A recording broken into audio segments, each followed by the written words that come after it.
for the bright auction lights. A single father held his daughter's hand beside a rusted $500 car. The room saw only scrap and shame. He saw something they could not name. When the rain began, what would the road remember? These. The jar came across the counter before the rain did. Wesley Boone looked at the green beans packed tight behind the glass, then at the 5 crumpled bills folded beneath the lid. Across from him, Thea Pruitt stood with both hands wrapped around the handle of her old purse, waiting as if she had brought him something far better than money. "It ain't enough," she said. "What should—" Wesley set the jar beside the register, where 2 invoices and a half-empty mug of coffee had already made themselves at home. "It's plenty." Ada gave him the look she used to give children who tried lying about homework. "You put a new belt on that car, put a used belt on that car. You found one that fit. That's why folks call this a garage." From the corner, Lila looked up from her notebook. She was sitting on an overturned milk crate by the office door. Her knees pulled close, pencil paused halfway over the page. At 10 years old, she had already learned the difference between a customer who paid cash and a customer who paid with whatever dignity they had left. He did not like that she knew it. Wesley saw her looking. He did not explain. He never explained kindness while it was happening. He only wiped his hands on the same gray rag he had used all afternoon and stepped out into the open bay. Ada's faded sedan sat under the lights, hood closed, engine ticking softly as it cooled. Outside the garage door, first low clouds of the season pressed against the ridge. The air smelled like wet leaves before a storm. "Try her now," Wesley said. Ada climbed in slowly, turned the key, and the old car caught with a tired but steady rumble. Her shoulders dropped in relief. Not much, but enough for Wesley to notice. Leela noticed too. Ada rolled the window down. "You tell this child her daddy saved me a long walk home." Wesley leaned one hand on the roof. "He knows I fixed a belt." "You fixed more than that." Lila lowered her eyes before Ada could look at her too long. When Ada drove out, her taillights blurred against the first sheet of rain. He stood under the edge of the bay door until the car made the bend and disappeared down the valley road. He waited a few seconds after that, listening. No squeal from the belt.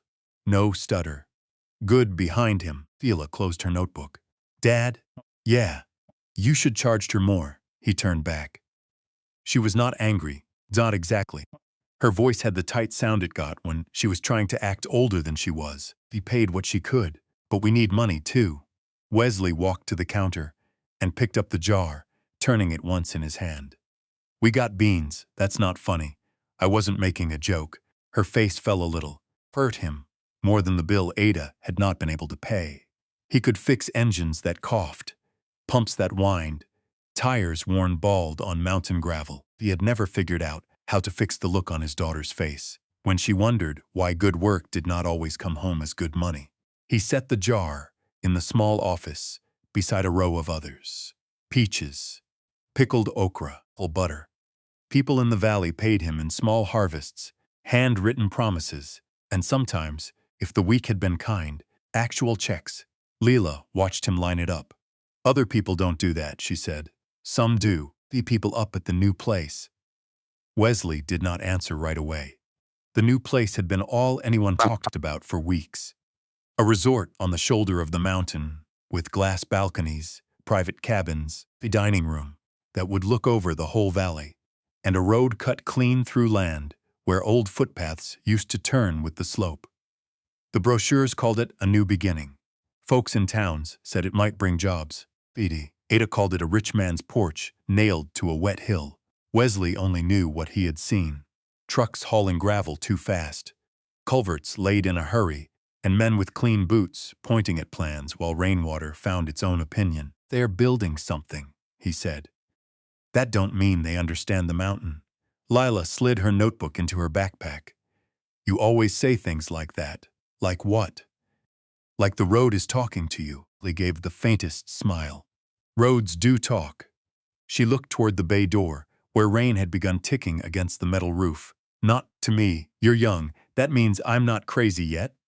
This time he did smile. "Means you still think people are the only ones worth listening to." The rain strengthened. It came down in straight silver lines beyond the garage lights, turning the gravel lot dark. Wesley pulled the bay door halfway down, stopped. Across the valley, above the tree line, a pair of construction headlights moved slowly along the new resort road. He watched them longer than he meant to. Leela came to stand beside him. Are they still working? Like it. In the rain? Schedule's a schedule. She hugged her backpack to her chest. Mrs. Pruitt said, they're making everything expensive. She says a lot. Is she wrong? Wesley glanced at the jars in the office, then at his daughter's shoes, one of them starting to separate at the toe. Not about everything. A truck growled somewhere up the slope. Its engine rose, strained, then faded. Wesley stepped out from under the roof, seeing rain dot his shirt. He looked toward the ditch that ran along the old valley road. Water should have been sliding south, down toward the creek bed behind the line of poplars. It wasn't. Thin brown stream was crossing the gravel near his garage entrance, cutting a path where no water usually crossed. It slipped over the packed dirt, gathered near the shoulder, and turned toward the low end of the valley, followed his stare. What? Wesley crouched near the edge of the drive. He placed 2 fingers in the moving water, not to stop it, only to feel its pull.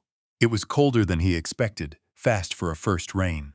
Too fast, Dad. He stood and looked uphill at the far bend where the new resort road climbed toward the ridge. Water poured out from beneath a fresh bank of gravel and ran across the slope instead of under it. The culvert should have taken it away. It should have swallowed the runoff and sent it where the mountain had always sent it. Instead, the water was finding a new path. Wesley wiped his fingers on his jeans. His eyes stayed on the road. Leela's voice softened. Is something wrong? He did not want to scare her. Not yet. Not over a first rain and a muddy trickle. A man could be wrong about water. A man could worry too early. He had done both before. But the mountain had a way of giving one warning, quietly before it gave the next one loud. Wesley pulled the bay door the rest of the way down, leaving only a narrow strip open to the rain. Fit your coat, he said. Why? He looked once more toward the new road, where the water kept moving the wrong way. I want to check something before dark. Wesley and Lila came down from the wet bend above the valley. The rain had settled into the kind that did not look dangerous yet.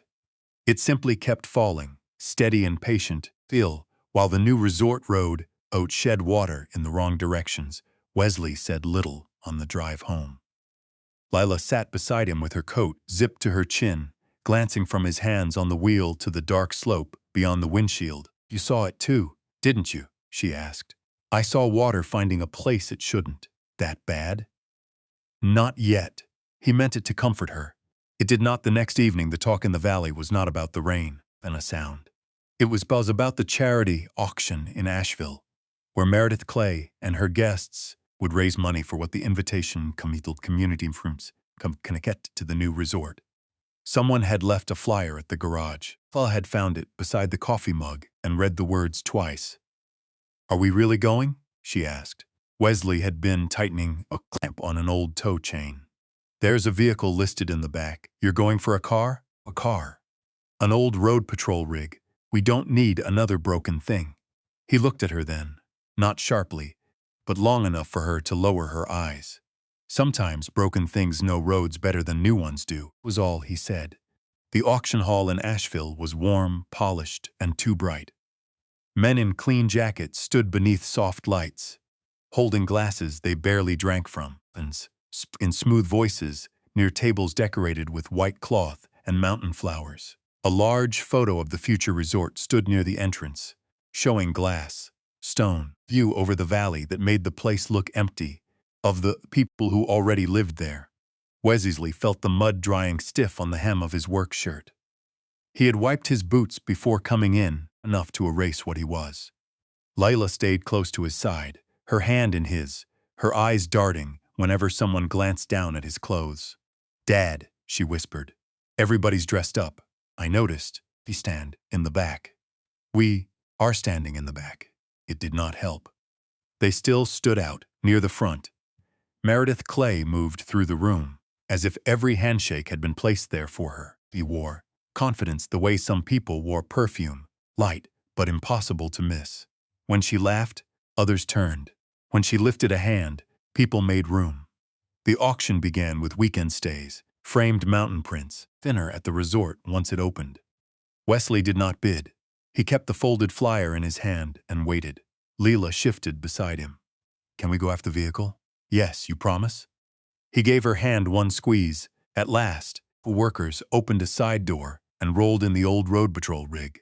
It came in low and ugly under the hall lights, its paint faded to a dull color no one could name, its fenders eaten by rust, its tires worn and mismatched. Cable hung loose near the front winch. The windshield was cloudy at the corners. Someone near the bar laughed before the auctioneer finished describing it. "Retired mountain service vehicle," the auctioneer said to make his voice cheerful. "Non-operational. Sold. As is. Could be a fun restoration project or decorative piece for the right buyer." More laughter moved through the room, polite enough to pretend it was not cruel. He was not looking at the rust. He was looking under the rig, where the frame sat higher than it should have, reinforced by hand, not factory work, mountain work, Peter. Someone had built it to crawl through water without drowning the engine. Someone had added the front winch for a reason. On the dash, behind the dirty glass, he could see the old radio mount. His fingers tightened around the flyer. "Running at 100, the auctioneer said. No one moved. 100? A man near the front lifted his glass and said, "Does it come with a tetanus shot?" The room laughed louder. Wesley raised his hand. 500. Veneer blinked. "Sir, we can start lower. 500. The room quieted just enough for embarrassment to have space. Meredith turned from the front, following the sound of his voice. Her gaze moved over Wesley's shirt, hands, then down to Lila standing beside him. She smiled, but not kindly. $500, she said, loud enough for the tables near her to hear. "For that pile of rust?" A few guests looked at Wesley. Few looked away, because watching would have made them part of it. Meredith lifted one hand toward the rig. "What are you planning to do? Tow the whole mountain with it?" The laughter came fast this time. Lila's hand went small and stiff inside his. Wesley felt it. He also felt the old familiar heat climb up the back of his neck. He could have answered. He could have told them what a hand-built frame looked like, a real winch was for, what happened when water found a road nobody had bothered to listen to. Instead, he looked at the auctioneer. "Is it sold?" The man cleared his throat, going once. Going twice, the small gavel came down. Wesley nodded once, as if nothing in the room had touched him. Lila did not look at Meredith. She looked at her father's face, searching for the part that hurt. They left before the next item. By late night, the old rig sat in Wesley's garage, dripping rainwater onto the concrete. Miguel Santos came in through the side door with a flashlight in one hand and a doubtful look on his face. "You paid 500 for this?" He lifted the hood. Miguel walked around it, slowly. "I've seen lawn ornaments in better shape. Look at the frame." Miguel crouched, angled the flashlight, and stopped talking. The beam caught the welded reinforcements, the raised mounts, the protected lines running higher than they needed to. "Well," he said after a moment, "that's not decorative." "No." Miguel moved to the front and tugged at the old winch cable. "If this works, we'll wait." "If? And the radio?" Wesley tapped the dash. "Old mount is still there. Wiring may be bad. Maybe? It's bad." Miguel let out a short breath, not quite a laugh. "You bought a problem." He looked at the rig, then at Lila, who was sitting near the office with her notebook open on her knees. She was not drawing. She was writing. Every so often, she glanced up at the vehicle, then at him, as if trying to decide whether he had been brave or foolish. "I bought a question," he said. Morning came gray and wet. Wesley and Miguel had the rig pushed deeper into the bay, tools laid out, the hood up, the old winch exposed. Ella sat quietly near the office door, adding another line to her notebook. She had written down Ada's sedan, then the teacher's van, then the old man whose truck Wesley had patched and let him pay later. He did not know why she was writing them. Only that, after the laughter in Asheville, she needed to keep a record of what no one in that room had seen. The side door opened without a knock. Ada Pruitt stepped in, rain beating on the shoulders of her coat. Under one arm, she carried a flat bundle wrapped in a plastic grocery bag. Wesley straightened. "Ada, I heard what you dragged home." Miguel wiped his hands. "News travels fast. In this valley, bad ideas travel faster." Ada set the bundle on the workbench and began unwrapping it. And sometimes they ain't bad ideas. Inside was an old hand-drawn map, creased soft from years of folding. Fennel marked thin lines across the slopes. Some were creeks. Some were ditches. Some were paths that did not appear on any resort brochure. Ada pressed her finger to one bend near the ridge. "Here, this is where the water used to go," she said. Wesley leaned in. Then she moved her finger down to the clean new line someone had drawn in red. "And this," Ada said, tapping the paper once, "is where they put that new road." He did not touch the map at first. He stood over Ada's workbench, with both hands braced on the edge, eyes moving from the blue pencil lines to the clean red mark that cut across them. Beside him, Miguel leaned in with the flashlight, tracing the slope without saying a word. Leela stayed near the office door, notebook open on her lap, but she had stopped writing. Ada tapped the paper again. "Hollow has carried water longer than any of us been around." They didn't move it. They blocked it. Wesley looked toward the open bay, where the old patrol rig sat under the shop lights, hood up, showing through every tired panel. The same vehicle that had made a room full of rich people laugh now seemed less like a bad purchase and more like something waiting for a reason. Miguel straightened. "If that map's right, water will come across the service road before it reaches the creek." "It's right," Ada said. Wesley finally plugged one finger beside the red line, careful not to smudge the old pencil.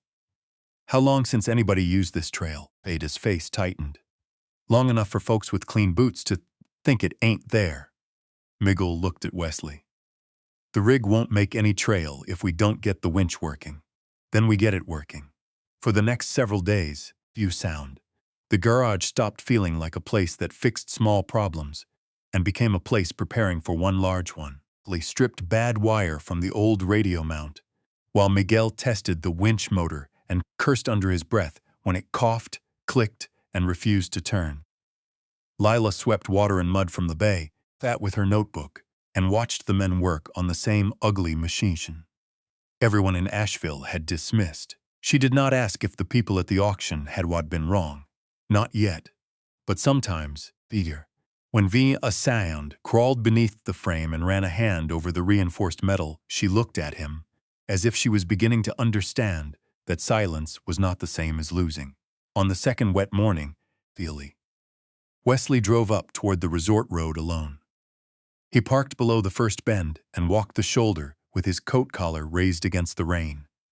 The new culvert had been set into the slope with fresh gravel packed around it. Water should have entered clean and disappeared underneath. Instead, runoff struck the gravel bank, spread thin, and pushed sideways down the hill. Wesley crouched and pressed a palm against the soaked ground. The earth trembled faintly under the passing of heavy equipment above. Not much. Enough. A white pickup rolled to a stop behind him. A van stepped out wearing a hard hat and the easy smile of a man who had already decided the conversation was beneath him. "You lost, Boone." Wesley stood, waters crossing the shoulder. Royce glanced at the ditch. It rained. "It's crossing because the culvert ain't taking it. It's taking enough for a drizzle." Royce's smile thinned. "We're opening this weekend. Inspections passed. Crews are scheduled.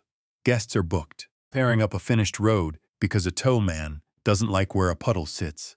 Wesley wiped rain from his jaw. "That puddle has a memory." Royce gave a short laugh. "Roads don't have memories. People do. People around here remember things bigger." Every year, Wesley looked past him, to the slope, to the gray water, slipping around the new gravel. He could have argued longer. He could have raised his voice, but Royce had already chosen what he needed to believe. So, Wesley walked back to his truck. Behind him, Royce called out, "Try not to scare folks before the ribbon cutting." That afternoon, The old patrol rig's winch turned for the first time. It was not smooth. The cable dragged with a metallic complaint, and Miguel had to slap the housing once with the heel of his hand before it caught steady. But it turned. The radio took longer. By evening, it hissed to life with bursts of static, then caught a local frequency, weak enough that Miguel stood grinning like he had heard a choir. Lila watched from the office door. "So it can talk?" Miguel looked back at her. "Barely." Wesley closed the dash panel. "Barely counts when nobody else can hear you." By the weekend, the resort had opened under a low ceiling of clouds. From the valley, the lights up the ridge looked warm and expensive, glowing through rain that had stopped pretending to be gentle. Cars moved up the new road in slow lines. A shuttle passed twice, Vinald, carrying guests between the parking area and the main hall lodge. Meredith Clay stood beneath the covered entrance, greeting arrivals with a calm smile that never quite reached her eyes. She had seen the forecast. She had heard Royce say the drainage was within standard. She had chosen to trust him because the alternative would have meant delay, meant embarrassment, and questions she did not want asked in front of investors. By late afternoon, theater began crossing the lower bend. By dusk, gravel slid from the shoulder in small bites. At Wesley's garage, Ada stood beside the workbench with the old map open under a socket wrench to keep it flat. Phil checked the radio again. Lila stood close to the rig, one hand resting on the passenger door, her face pale but steady. "You think something's going to happen," she said. Lily tightened the last strap around the toolbox behind the seat. "I think water's doing what Ada said it would do, but you don't know." "No." She looked at the rusted hood, then at the winch cable. Miguel had wound clean and tight. "Then why get ready?" Wesley paused. The answer felt heavier than the storm. "Because not knowing ain't the same as not being responsible." The radio spat static. Miguel reached for the knob.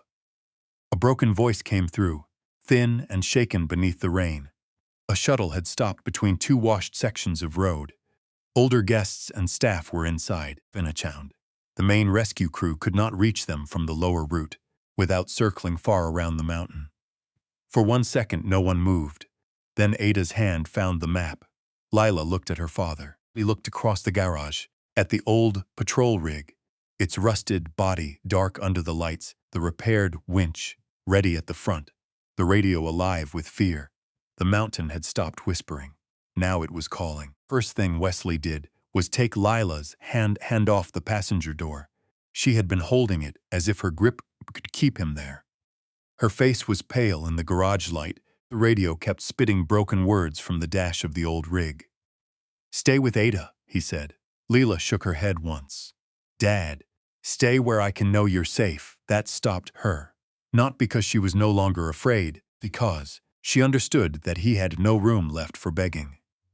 Wesley climbed into the driver's while Miguel slid in beside him, with the radio handset, a flashlight, and Ada's folded map pressed flat against his knee. Ada stood by the open bay door, rain blowing against her coat.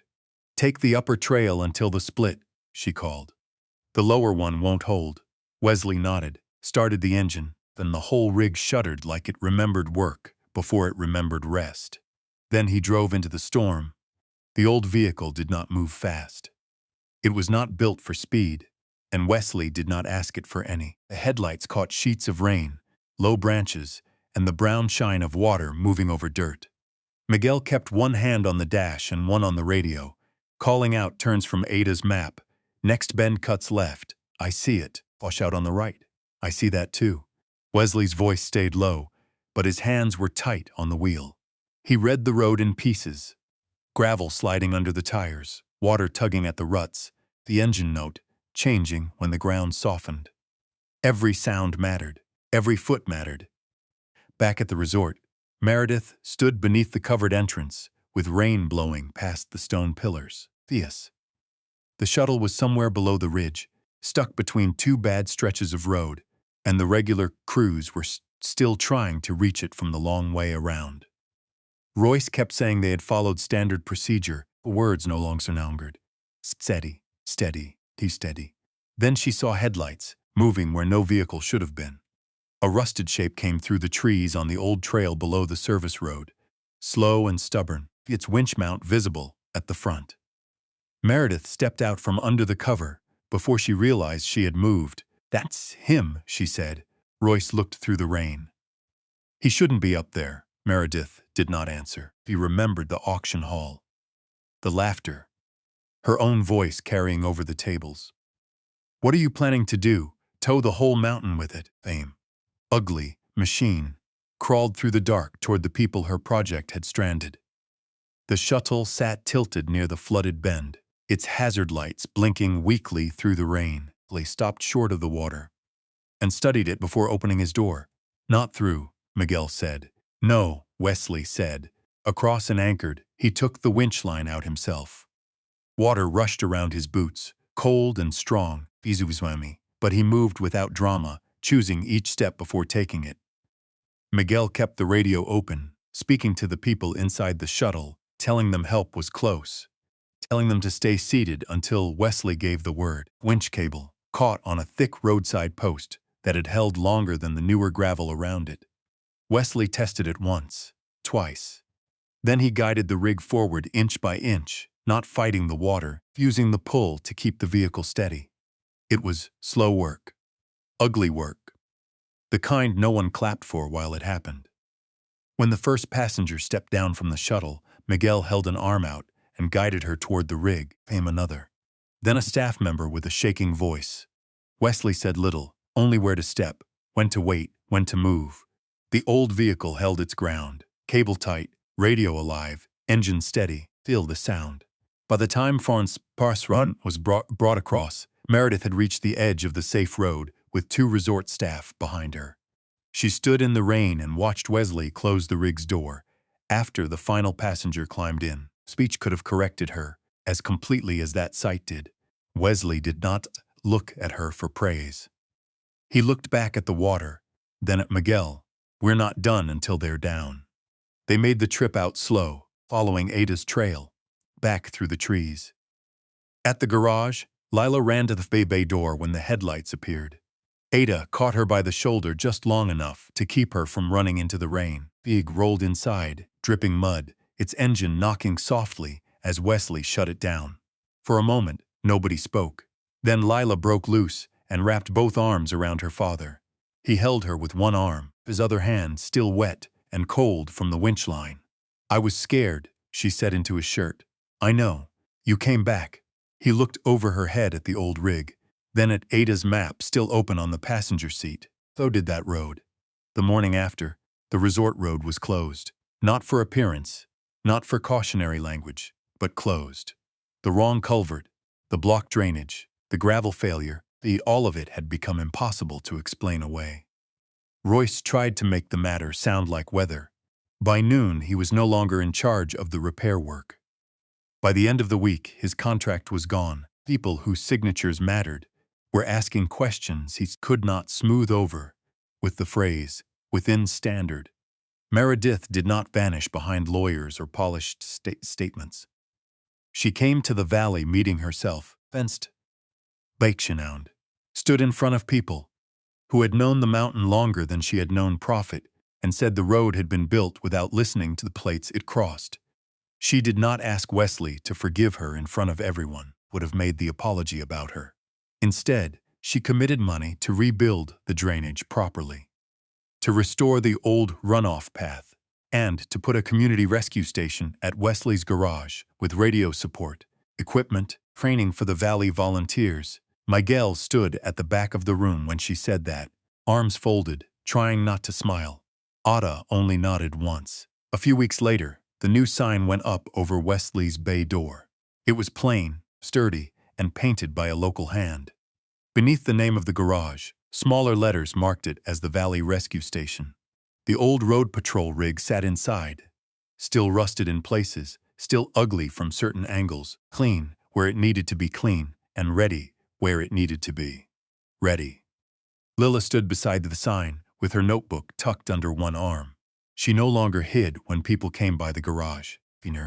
When an older neighbor stopped to look at the rig and asked if that was the one that made it through the storm, Lila lifted her chin. "That's the one," she said. My dad knew what it was for. Wesley heard her from inside the bay, turn around right away. He only rested one hand on the rig's hood, feeling the quiet metal beneath his palm, while rainwater from a small morning shower ran harmlessly along the ditch outside, following the old path home.